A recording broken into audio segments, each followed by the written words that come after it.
welcome back to Be the Best You, our second installment of our entrepreneurial podcast. Today we're going to talk about what's going on in the world. I'm sure a lot of you may know what's already going on, but we have a few people here that really think they have a handle on it, and we're going to provide you with some statistics and some great information about mental health today. I'd like to introduce Gavin Bolmash, Ali Rosensweet, Hello. and Jack Helmer, who's our in-house Hello. expert on mental health. So the first thing I want to talk about is, of course, the COVID crisis. What happened? Allie, could you tell us a little bit more about that? Yeah, I'm sure everybody knows by now, but obviously the COVID crisis, everything shut down, everybody stayed inside, mask mandates, basically the whole world shut down. I'm sure everybody knows that already, but it did have a big effect on a lot of people's mental health. We have some statistics from the Baton Rouge Behavioral.com. We found that the CDC reported at least 40% of adults in the US struggled with anxiety, depression, trauma, and substance abuse disorders since the beginning of the COVID-19 pandemic, which makes a lot of sense considering a lot of people lost jobs, they lost their homes. A lot of people have families they have to consider in things like this. So imagine you lose your job and you have a kid you have to support and yourself. It's just hard. I can understand how hard it could be. My parents both lost their jobs. So I definitely understand why that could affect somebody's mental health. It could send somebody into a spiral, obviously maybe lead to suicidal thoughts. You never know. So it's obviously something that many people have struggled with. And I feel that COVID has brought on a lot of mental anxiety and things like that to people who maybe have never even struggled with that before. But a worldwide crisis like that can obviously lead to, thinking, what am I going to do? How am I going to support my family? When is the world going to open back up? It's stressful. It's stressful for everybody. So I could understand how that could deeply affect adults and how they go through their everyday lives. Thank you for that. Thank you so much. And yeah, I completely agree. And I think that, seeing this trend in adults will also lead to a similar trend in, adolescents and teenagers and young college students. And that's where I want to bring up our second point today. We're seeing this trend and rise in depression, anxiety, and suicide at earlier and earlier ages, middle school, high school, some even elementary school, which is pretty crazy to think about. I have a few statistics here that Gavin brought with us. So Gavin, can you talk a little bit about, how things are starting out a little bit earlier in terms of the mental health crisis we're facing here in America? Oh, yeah. So I pulled a couple of different statistics off of the BJM. They are a COVID-19 kind of reporter that they had kind of taken once the whole pandemic had hit. And one of the passages that they had included was, it is important to stress that the graphs and figures that we are used to answer the questions are not dry data. They represent real live losses, families that are devastated, even without the suicide rate.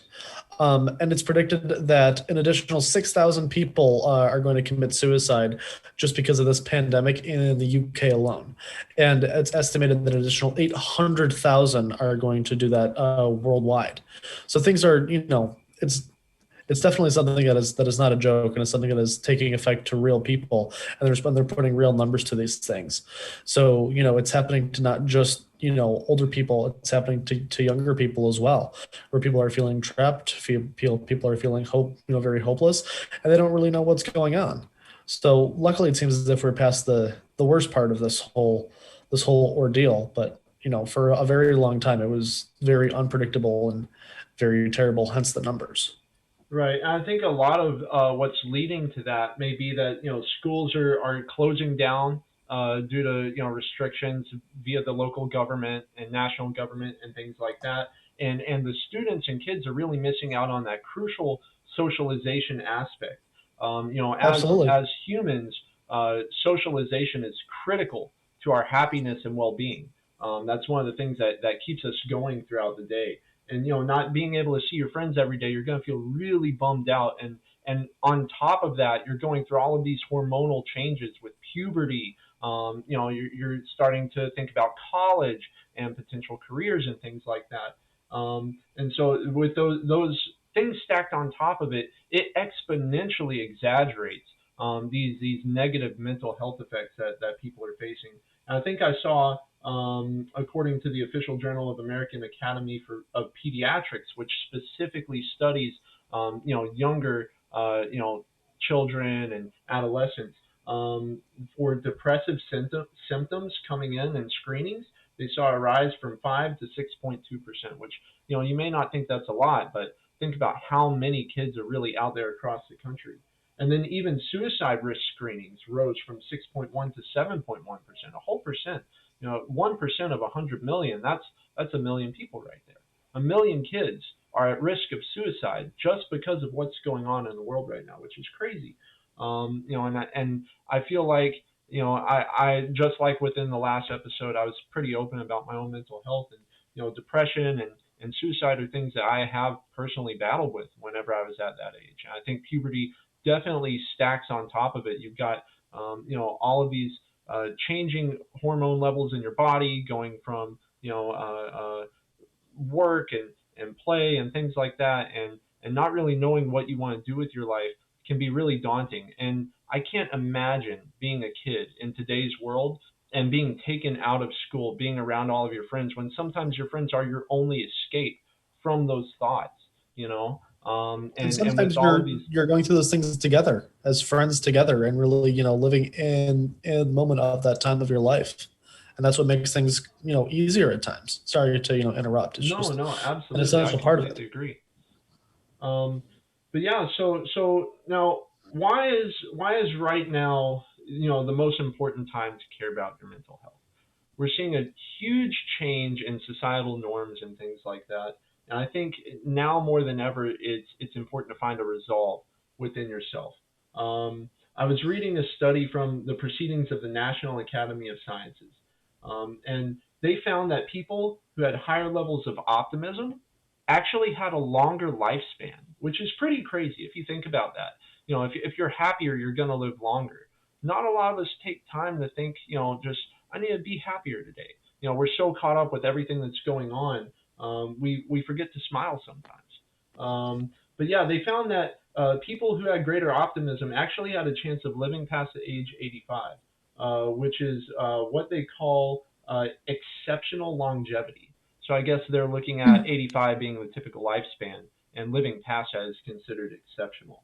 And these aren't just random numbers. They studied over 70,000 people, both from the Nurses' Health study and from the Veteran Affairs Normative Aging study.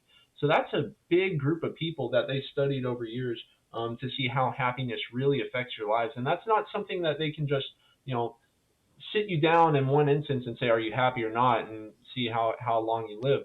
Harvard actually did a study over many years. I believe it was over 60 years they did a study on this, where they tracked, and each year they checked in with the participants and saw, how they were doing in their life, just with their family, with their career and things like that. And they measured on a scale, how happy they felt.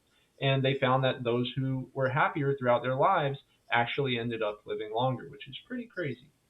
But there's many tools out there. If you're not somebody that finds happiness easy, there's many tools out there that you can use to facilitate happiness in your own life, whether it be a pet, like a emotional support animal, or going out and doing a hobby or a sport or something like that, having an outlet for these emotions and feelings that you have inside, especially now since, as you see, we're on Zoom, we're not in person doing this podcast. You can't be around your friends and family all the time to talk about these things. So it's important to have an outlet and use some of these tools that are available to you.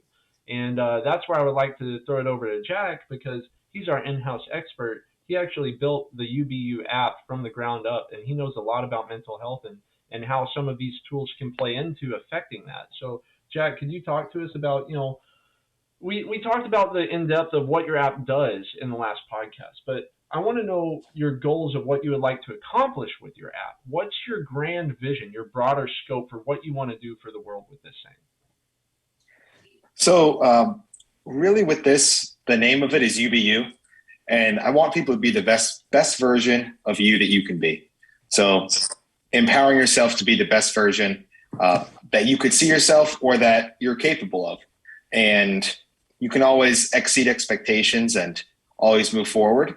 And really with this app, currently it's targeted towards college students, that 18 to 24 age group. But that's just a period of time where students are going from their younger lives, like teenage years, to adulthood.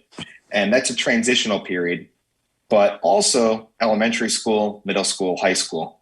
Those are all transition periods as well, and very important in the development of kids. The pandemic has been, terrible on so many students where they've lost a lot of their big events that all of us had, such as prom, homecoming, grad bash, their graduation walk, all these things that were monumental in our lives at a younger age in that transition period that these students never had. And it's unfortunate to say, but that can definitely affect their mental health. And so with that, another issue that falls into play pre-pandemic is technology. There's been a lot of studies that have shown that over the years, students in younger age groups, such as that 13 to 17 age group, they're experiencing levels of anxiety that have never been experienced by that age group, because students can be bullied at school and, by the school bully or whatever it is. But being able now to be bullied at home through your phone or through the internet by somebody that likes to bully you, they have 24/7 access to you, whether you like it or not. And unless they turn off the phone, but usually that's not what kids do. And so that's a whole new aspect of life that we're transitioning into, that a lot of people our age and older never experienced. And that's part of the reason why anxiety is going up. And the app, for the future of it, I would like to, over the next 5 years, launch it at different universities, but also test out at high schools and middle schools. We're actually in talks now of beta testing within the next year at a middle school and high school that's combined. So that goes 6th grade to 12th grade, and see if maybe some of these resources would be useful to students. Because a lot of the studies that have been done for meditations, affirmations, breathing exercises, workouts have been done on people over the age of 18, but not necessarily youth. So that would be something interesting to see with that technology aspect of, would a student go on a phone and look for these types of resources or utilize them to help themselves? Or is this something that, people only do later in life? And that's really where I'd see the UBU app and myself in roughly 5 years. Fantastic. And I think all of us would also like to see you there in 5 years. So I want to thank everybody for taking your time to talk with us today about, the ongoing situation in our world and our mental health stance. And I want to thank our viewers for tuning in again. This has been the Be a Better You podcast. And I am Kobe Springer, your host, along with Ali Rosenzweig, Gavin Bolmash, and Jack Hilmer. And we bid all of our viewers to live healthier, happier, and faster. Thank you, and good night. Thank you. Thank you. Thank you.